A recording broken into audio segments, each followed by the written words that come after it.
Noticentro 1, CMI. Histórico. Cámara aprueba segundo juicio político contra Trump. Juicio en el Senado solo será después de que asuma Biden. Difícil aprobación de juicio en el Senado porque se requerirá mayoría de 2/3 partes. Todo depende de que 17 senadores republicanos voten contra Trump. Trump dijo esta noche simplemente que condena la violencia. Más de 90 millones de contagios en el mundo. Récord de muertes en Estados Unidos y Reino Unido. El presidente Duque asegura que sí hay contratos firmados para compra de vacunas. Noticentro 1 CMI revela relación de contratos firmados para compra de vacunas. Se decreta aislamiento selectivo hasta el 28 de febrero. Alcaldes declinan compra de vacunas. Eso corresponde al gobierno central, dicen. En el Valle cierran UCI por falta de médicos. Pico de COVID en Bogotá terminaría esta semana. Padres de familia y educadores no aceptan educación presencial ni alternancia. Con Claudia Palacios y Margarita Ortega. Buenas noches. El presidente Donald Trump se convirtió en el primer mandatario de los Estados Unidos en enfrentar por segunda vez un juicio político, en una decisión que no tiene antecedentes en 221 años de historia de los Estados Unidos. La Cámara de Representantes votó en favor del inicio de un nuevo proceso de destitución contra el mandatario por el asalto al Capitolio. En Washington está Jaime Moreno. Jaime, detalles de esta trascendental decisión. Hola, ¿qué tal? Muy buenas noches. La votación de hoy dejó en evidencia las fisuras del Partido Republicano.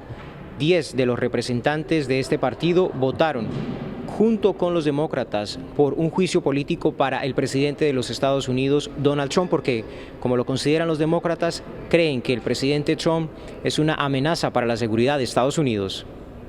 Los demócratas lograron aprobar con facilidad el segundo juicio político contra el presidente Donald Trump. La acusación de incitar a la insurrección por la toma del Capitolio recibió inclusive el respaldo de 10 representantes republicanos.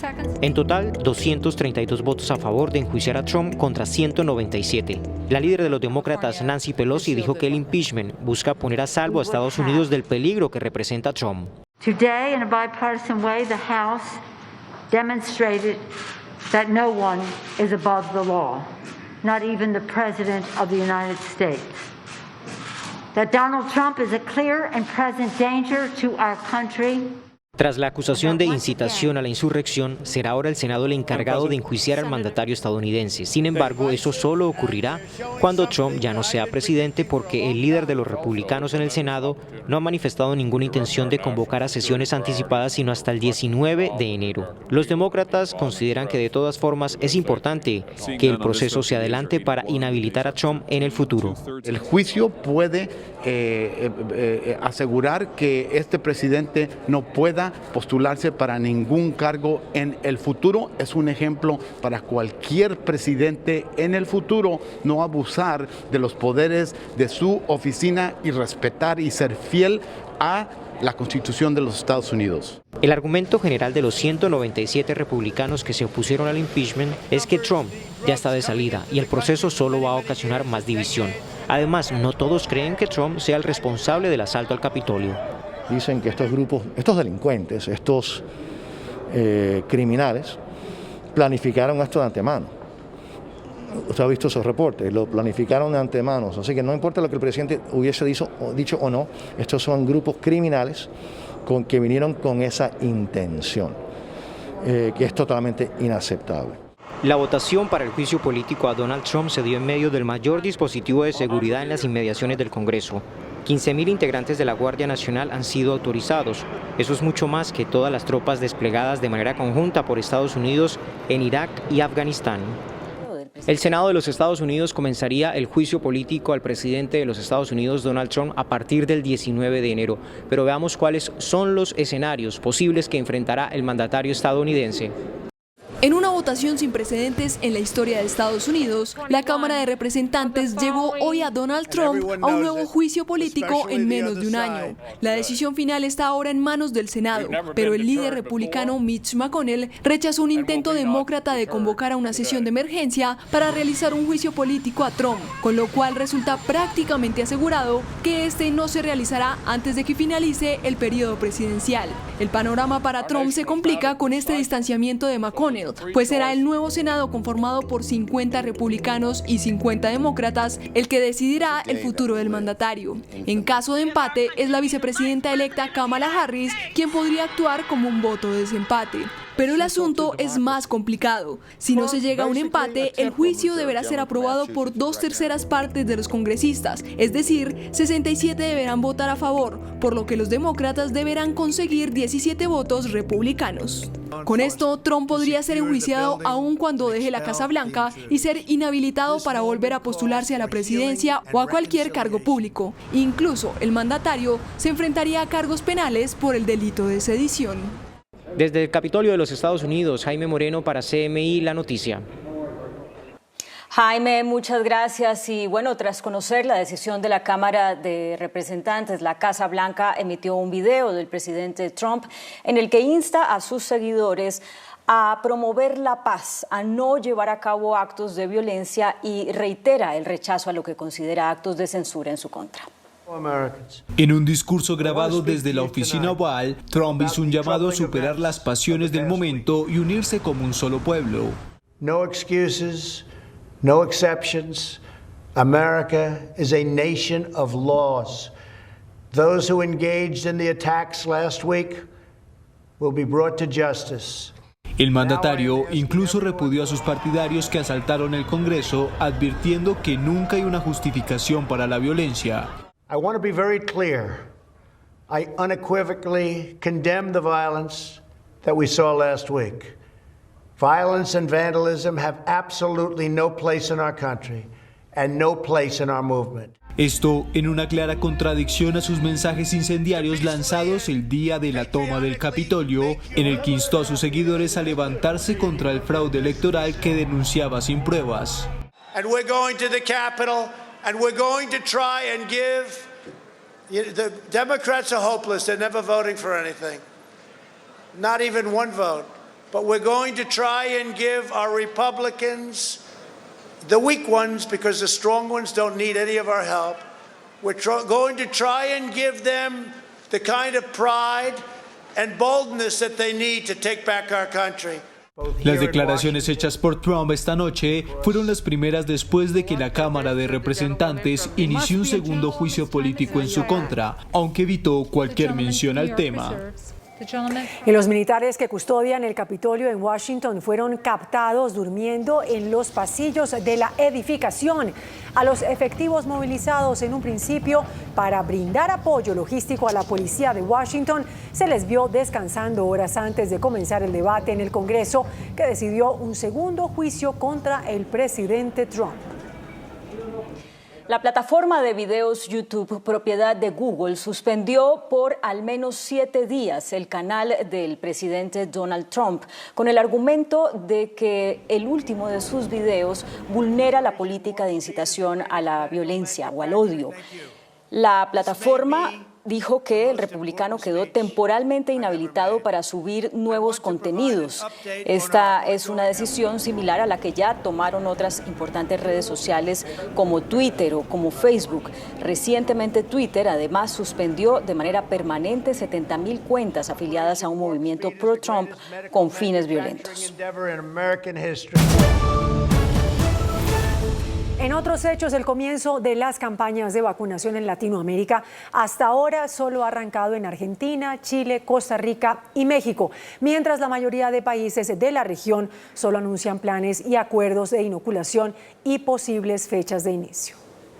México tiene el listón de haber sido el primer país latinoamericano en comenzar la vacunación en diciembre pasado utilizando el fármaco de Pfizer, y hace unos días el país recibió un lote de más de 439,000 dosis.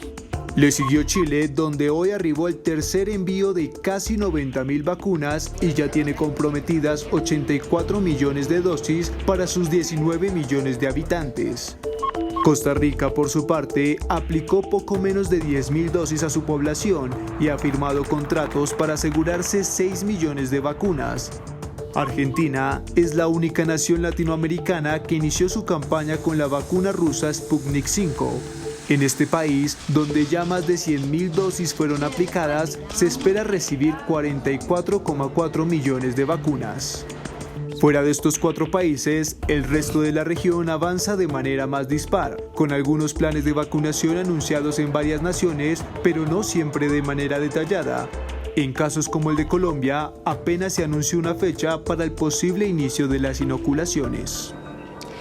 Y ante las críticas y dudas surgidas sobre la firma de los contratos con las farmacéuticas para adquirir las vacunas contra el COVID para Colombia, el presidente Iván Duque dijo esta noche que Colombia sí tiene esos contratos firmados para adquirir 49 millones de dosis de las vacunas que garantizan la inoculación a 29 millones de personas. En medio de la controversia que se ha suscitado porque supuestamente el gobierno no tiene contratos para adquirir las vacunas, el presidente Duque aseguró esta noche que sí hay contratos. Tenemos ya los convenios, contratos, procedimientos con COVAX, la estrategia mundial de vacunación, donde estaremos llegando a 10 millones de colombianos, 20 millones de dosis. Tenemos también con la farmacéutica Pfizer, tenemos 5 millones de colombianos, 10 millones de dosis, con AstraZeneca 5 millones de colombianos, 10 millones de dosis, y tenemos 9 millones de vacunas, 9 millones de dosis en el caso de Janssen, y eso nos permite llegar a 29 millones de colombianos. Duque hizo estos anuncios durante su programa de prevención y acción que Noticentro 1 retransmitirá a partir de las 11 de esta noche. Noticentro 1 CMI conoció en exclusiva el documento oficial que relaciona los acuerdos vinculantes y contratos para la compra de vacunas contra el COVID con la fecha de suscripción y el monto de los mismos.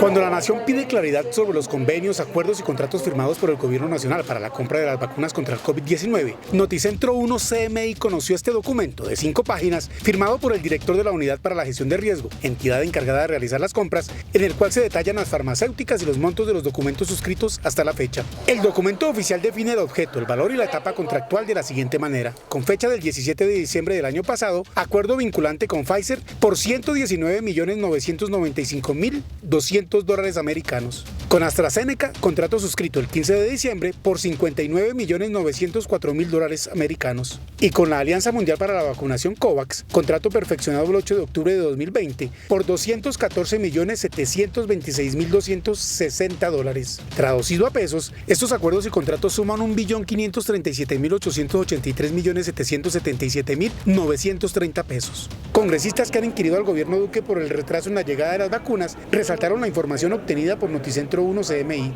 Que la Unidad Nacional de Riesgo haya dado cifras sobre el costo de las vacunas prueba que no es cierto que eso sea un secreto que no pueda conocerse. Desde el 15 de diciembre hay un contrato firmado con AstraZeneca para vacunas. ¿Por qué no han querido hacerlo público? ¿Cuáles son las fechas, los plazos de entrega, los precios? ¿Por qué tanta oscuridad? Con las otras farmacéuticas apenas hay pliegos de condiciones y aún no llega una sola vacuna. Es importante que el resto de la información se nos entregue. No es cierto que no se pueda. Nadie está aquí pidiendo secretos industriales de cómo se fabrica la vacuna y esos detalles. En eso no es lo que estamos pidiendo, son cifras que deben ser públicas. Noticentro 1 CMI también supo que este miércoles en la tarde, al despacho del Contralor General de la República, el director de Gestión de Riesgo, Eduardo José González, remitió un documento de las mismas características del que divulgamos en esta nota. En la Contraloría, un equipo técnico estudia desde ya los documentos bajo cláusula de estricta confidencialidad. Y por su parte, el ministro de Salud, Fernando Ruiz, reveló las proyecciones de la vacunación contra el COVID-19. Inmunizar a 29 millones de personas tomará todo este año. Sin anunciar fecha exacta sobre el inicio de la vacunación contra el COVID-19, el Ministerio de Salud informó que tendrá inicialmente centros de acopio de las vacunas en Bogotá, Medellín, Cali, Cartagena y Bucaramanga. Según las proyecciones del MinSalud, la vacunación tomará todo este año, iniciando en febrero con las primeras 850.000 dosis, entre marzo y mayo 13,6 millones de dosis, entre junio y agosto 18,1 millones de dosis y entre septiembre a diciembre 16,3 millones adicionales. Ningún país del mundo está vacunando a las velocidades que se quisiera debido a la baja disponibilidad de vacunas, a los procesos logísticos que implica la vacunación y a todos los requerimientos que tiene para llevar a cabo un plan de vacunación. Las proyecciones apuntan a un total de 49 millones de dosis aplicadas este año a 29 millones de personas en Colombia. Hasta ahora el gobierno cuenta con 7.920 vacunadores. El decreto que autoriza a los alcaldes y gobernadores a tomar medidas de aislamiento selectivo con toques de queda, ley seca y cuarentenas seccionales fue prorrogado hasta el 28 de febrero, anunció esta noche el presidente Iván Duque. El decreto que rige desde el mes de septiembre y que ha sido utilizado por el Gobierno Nacional para el programa de aislamiento selectivo con distanciamiento individual responsable y que vencía el sábado, fue prorrogado hasta el 28 de febrero, con autorizaciones a los alcaldes para tomar medidas de control según la ocupación de las UCI. Y este decreto de orden público también hace precisiones con respecto a restricciones de la movilidad, a limitaciones y a herramientas de control cuando tenemos también altos niveles de ocupación de unidades de cuidado intensivo. Estos anuncios fueron hechos por el presidente Duque durante el programa de prevención y acción que Noticentro 1 retransmitirá a partir de las 11 de esta noche.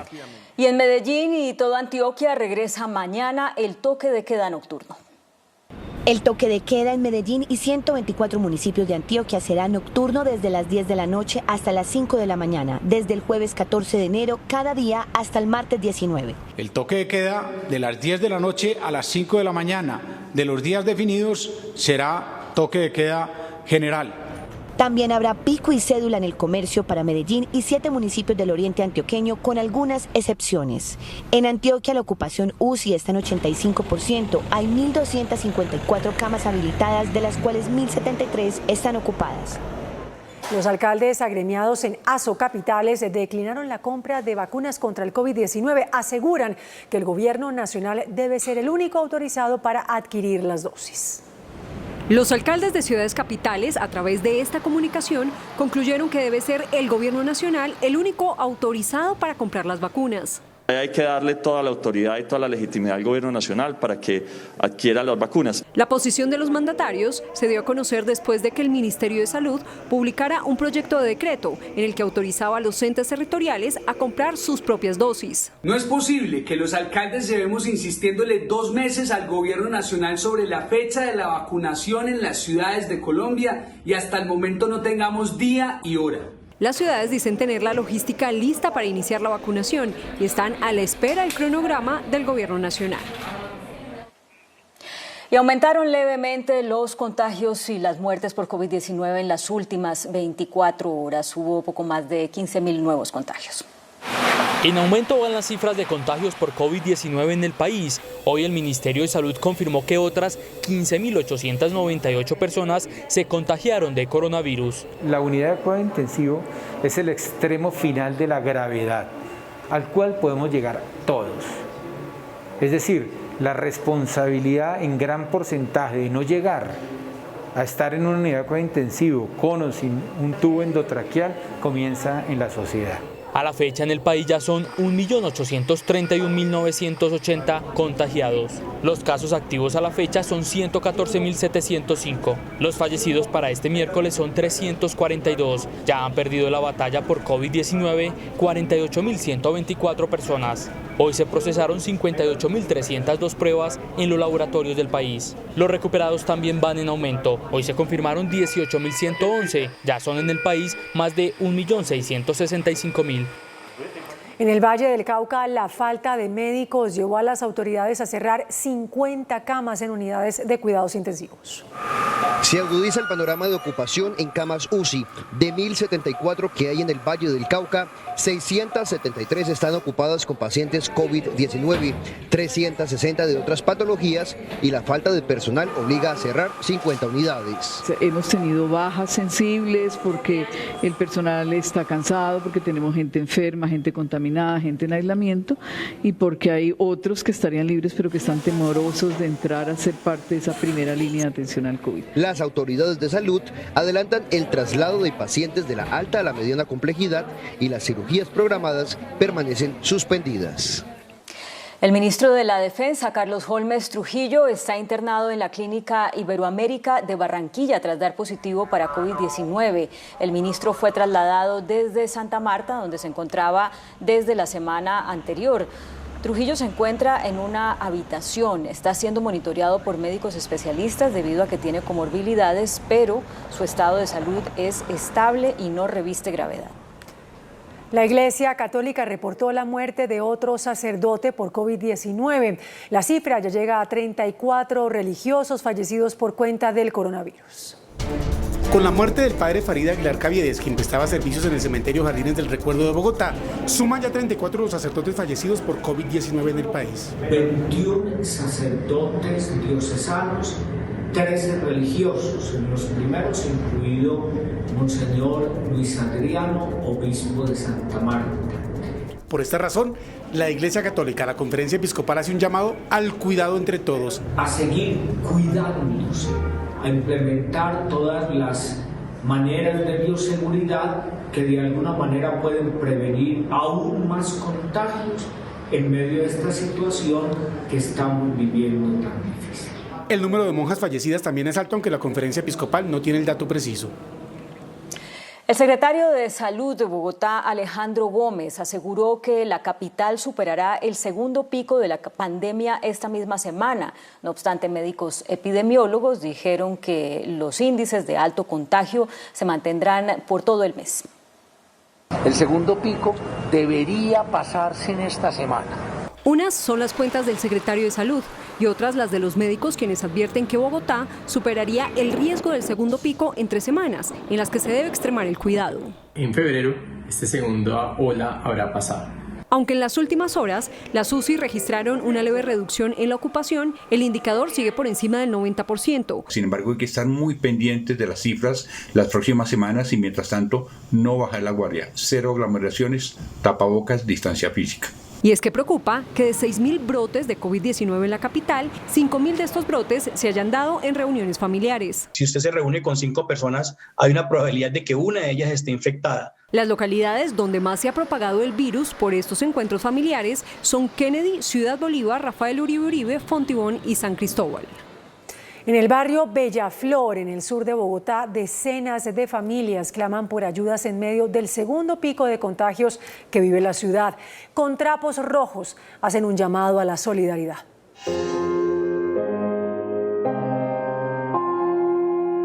Triste y dolorosa situación viven algunos habitantes de la localidad de Ciudad Bolívar en el sur de Bogotá. El hambre les va ganando la batalla en medio de esta pandemia, que también causa dolor y angustia. Estos trapos rojos se han convertido en el único símbolo que se hace público en medio de la indiferencia social. Estamos poniendo trapos rojos por lo que hay más de 80 familias inhabitables. No tenemos alimentos, no tenemos para pagar el arriendo. John Jairo, con 37 años de edad, y su familia han tenido que soportar el hambre en medio de la crítica situación por la pandemia. Sus hijas son razón de lucha en medio de la crisis. Me toca así a veces, si uno come en la mañana, no comemos al mediodía. Si comemos al mediodía, no comemos en la tarde. La alcaldía de Bogotá no los ha visitado hasta el momento. Eso sí, aseguran estas personas que es inminente un desalojo del cual no quieren ser protagonistas. Expresaron su preocupación por el riesgo que implicaría el retorno a clases, incluso en la modalidad de alternancia, estando en el segundo pico de la pandemia. Organizaciones de maestros advirtieron que es arriesgado reiniciar clases presenciales en los colegios en plena segunda ola de la pandemia. Hoy vienen muriendo maestros. En el caso de Bogotá, más de 40 maestros han fallecido y 21 maestros también que hacen parte de los pensionados retirados han fallecido. Entonces la situación no está tan fácil. También organizaciones de padres de familia han expresado temores en torno a la reanudación de clases bajo el esquema de alternancia. Pero es preferible que se demore más a perder la vida de un niño o de un maestro o de un miembro de la comunidad educativa. Creemos que la alternancia no, de acuerdo a la consulta que estamos haciendo con padres de familia, por ahora no la vamos a aceptar. No obstante, la ministra de Educación, María Victoria Angulo, informó que en el 73% del país se han realizado exitosamente pilotos de regreso a clases con alternancia. Hay alarma entre las autoridades por el incremento de la violencia intrafamiliar durante los primeros días de 2021 y el efecto de las cuarentenas a las que están sometidos miles de colombianos. 11 personas han sido asesinadas dentro de sus casas por miembros de su propia familia durante lo que va corrido de 2021. En 5 de los casos, la policía comprobó que los asesinos habían consumido licor o drogas. Y por ningún motivo el consumo de alucinógenos en el seno de la familia, y ojalá nunca hacerlo, porque eso también está generando violencia en cada uno de nuestras familias. En 8 casos, los presuntos asesinos fueron los cónyuges de la víctima. En los otros 3, un hijo, un hermano y la madre de la víctima.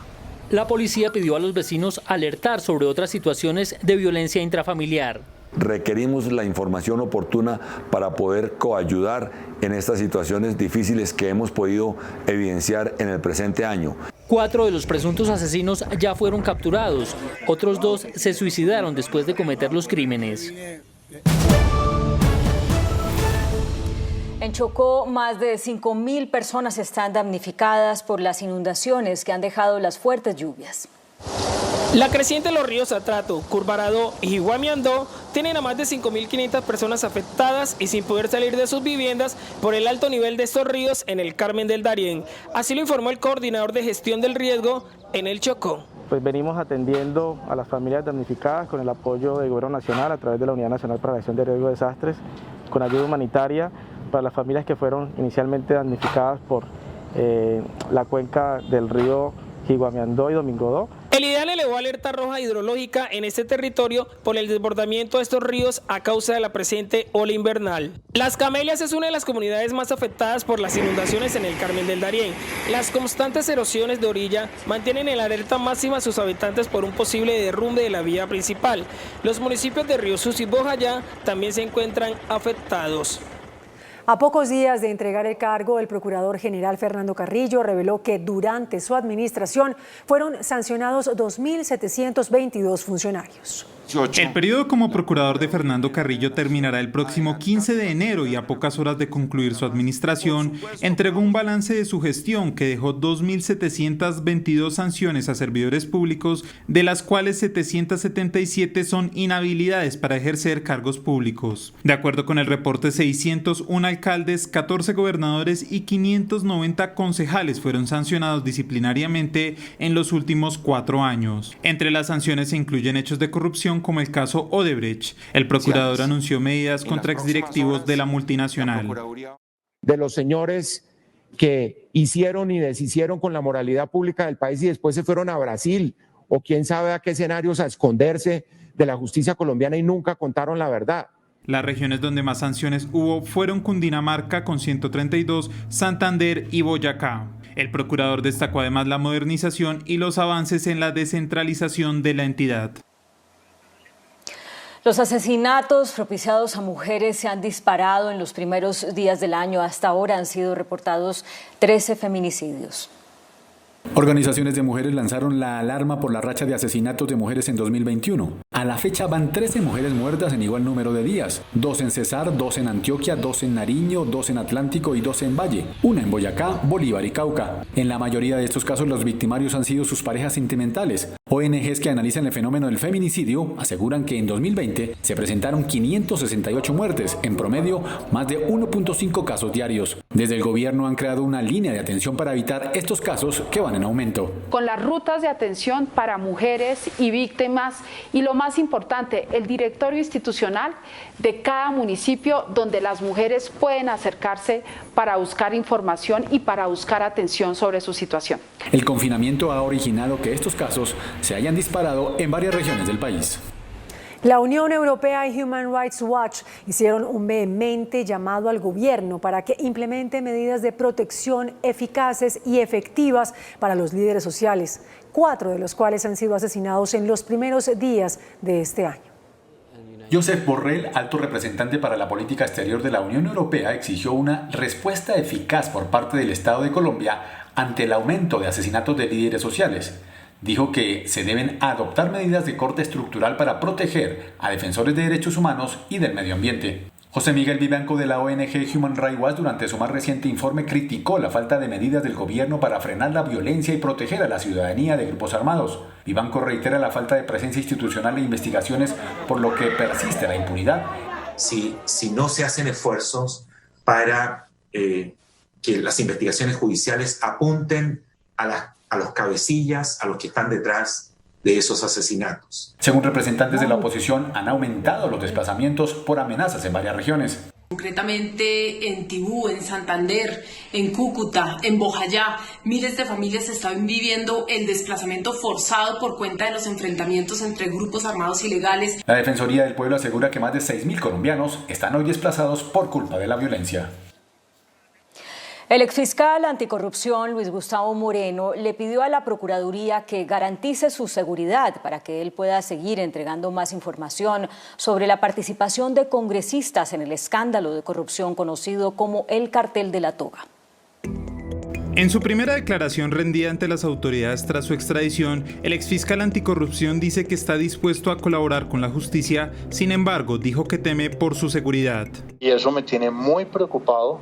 Con ocasión a un principio de oportunidad, decidí declarar en diferentes procesos, entre esos los procesos que se adelantan contra Argenis Velázquez y Nilton Córdoba. En algunos procesos, como en el caso del senador Musa Besaile y Álvaro Aston, hay nexos con grupos paramilitares. Hoy soy testigo y temo por mi vida. Y es que Moreno fue trasladado a la cárcel La Modelo de Bogotá, pese a que existe una orden de un juez que pide enviarlo a Cespo. Moreno es el principal testigo de la Fiscalía en el escándalo conocido como el Cartel de la Toga.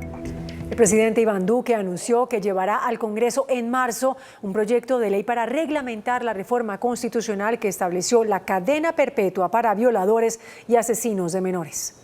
El presidente Iván Duque se declaró consternado por los últimos hechos delictivos contra menores de edad e hizo el anuncio durante la posesión de los 7 miembros de la nueva Comisión Nacional de Disciplina Judicial que reemplaza a la eliminada Sala Disciplinaria del Consejo Superior de la Judicatura. Los casos bochornosos, execrables, que hemos visto en los últimos días, de proporciones dantescas, requiere que toda la institucionalidad le dé un mensaje a los niños de Colombia. El presidente Duque invitó a los 7 magistrados a que asuman la inspección aguda y objetiva por una justicia efectiva. Empresarios advierten dificultades para consignar las cesantías de sus trabajadores. FENALCO lanzó un SOS al gobierno por los perjuicios de las nuevas cuarentenas. Las cesantías y otras obligaciones tomarán este año a muchas empresas en plena crisis. La situación se agrava con las nuevas cuarentenas, por eso FENALCO lanzó esta alerta. El SOS que hemos lanzado hoy al gobierno nacional tiene que ver con la unificación de medidas en torno a los distintos decretos que están emanando los alcaldes municipales. Solo el pago de cesantías representó en el último año 15 billones de pesos. Cifra bastante relevante que muestra la importancia de las cesantías en los trabajadores en Colombia. Los hoteleros piden plazo para pagar impuestos locales y poder cumplir. Una revisión del pago del impuesto predial para el año 2021, de tal manera que esa obligación pueda ser aplazada. Se calcula que unos 11,5 millones de trabajadores asalariados reciben cesantías. La crisis económica derivada de la pandemia del COVID-19 redujo en cerca de 11 billones de pesos el recaudo de impuestos durante el 2020. El director de la DIAN, José Andrés Romero, informó que el recaudo de la entidad al cierre del año pasado alcanzó los 146,1 billones de pesos. La cifra es inferior a los 157 billones de pesos recaudados en el 2019, justo antes de que empezara la pandemia. Colombia realizó hoy una histórica emisión de bonos por 2.800 millones de dólares. El director de Crédito Público del Ministerio de Hacienda, César Arias, catalogó esta como la operación de deuda externa más grande de la historia reciente, con plazos a 40 años, los más largos de la historia. Y el índice de capitalización de la bolsa, que mide el comportamiento de las 20 principales acciones, cerró a la baja. El índice de capitalización de la Bolsa de Valores de Colombia bajó 0,39% a 1.456 puntos. La acción de Cemex Latam Holdings fue la que más subió, con una valorización de 7,61% a 4.780 pesos. La acción de Preferencial Avianca Holdings fue la que más bajó, con una pérdida de 3,72% a 183 pesos. Y la acción más negociada de la jornada fue la de Ecopetrol, al movilizar 25.841 millones de pesos. El dólar cerró a la baja. Indicadores económicos en Noticentro 1 CMI. La tasa representativa del mercado que regirá para mañana será de 3.478 pesos. Los profesionales del cambio compran la divisa en promedio a 3.350 pesos y la venden a 3.410 pesos. Un euro cuesta 4.230 pesos. La libra de café en Nueva York se cotizó a $1.25. El azúcar se transó en 15,88 centavos de dólar la libra. El barril de petróleo WTI se cotizó en $52.88. La referencia Brent para Colombia se cotizó a $56 por barril. Una acción de Ecopetrol cuesta 2.438 pesos. Reinventa el movimiento, acompañado de lo mejor en desempeño, tecnología y seguridad con la totalmente nueva Ford Escape versión híbrida o Turbo EcoBoost. Cotiza la tuya en Ford.com.co. El mundo llegó a los 90 millones de contagiados por COVID-19 y la nueva cepa del coronavirus identificada en Reino Unido ya está en 50 países, entre ellos 8 de América. Cuanto más se extiende el virus del COVID-19, más ocasiones tiene de cambiar. Si hay niveles altos de transmisión, tenemos que pensar que surgirán más variantes. Según el último informe semanal de la OMS, la mutación del coronavirus identificada en Reino Unido está presente ya en 50 países del mundo, entre ellos Brasil, Canadá, Chile, Ecuador, Jamaica, México, Perú y Estados Unidos de América. Y la variante localizada en Sudáfrica fue detectada en otros 20 territorios. La institución también advirtió que una tercera variante preocupante allá en Japón puede tener un impacto en la respuesta inmunitaria y necesita ser más investigada justo cuando el mundo supera los 90 millones de contagios por la pandemia. Y en Estados Unidos se presentó un nuevo récord de muertes por COVID-19. Se reportaron 4.500 decesos en 24 horas. Hasta la fecha y por más de 10 meses, Estados Unidos ha sido el país más golpeado por la pandemia del coronavirus a nivel global, con 22,9 millones de contagios y 384.000 muertes. La fatalidad del COVID-19 sigue en aumento. La Universidad Johns Hopkins reportó un nuevo récord de casi 4.500 muertos por coronavirus, una cifra récord, pues el país norteamericano nunca había superado los 4.000 decesos diarios por la enfermedad que produce el coronavirus. Actualmente, unas 131.000 personas están hospitalizadas debido al COVID-19, mientras las autoridades comenzarán a exigir una prueba de coronavirus negativa para ingresar al país. Pues Reino Unido también reportó un trágico récord de fallecimientos por COVID-19. Según el Ministerio de Sanidad del Reino Unido, fueron 1.564 las personas que murieron en las últimas 24 horas. Esta es la cifra más alta de muertes en 24 horas desde que inició la pandemia.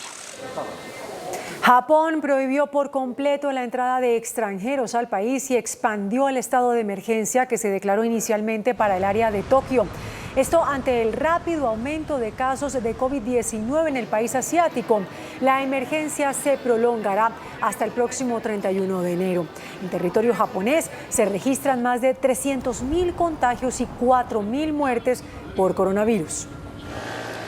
El Papa Francisco ya habría recibido la vacuna contra el COVID-19, así lo reporta el diario argentino La Nación, que indica que el pontífice recibió la vacuna de la farmacéutica Pfizer.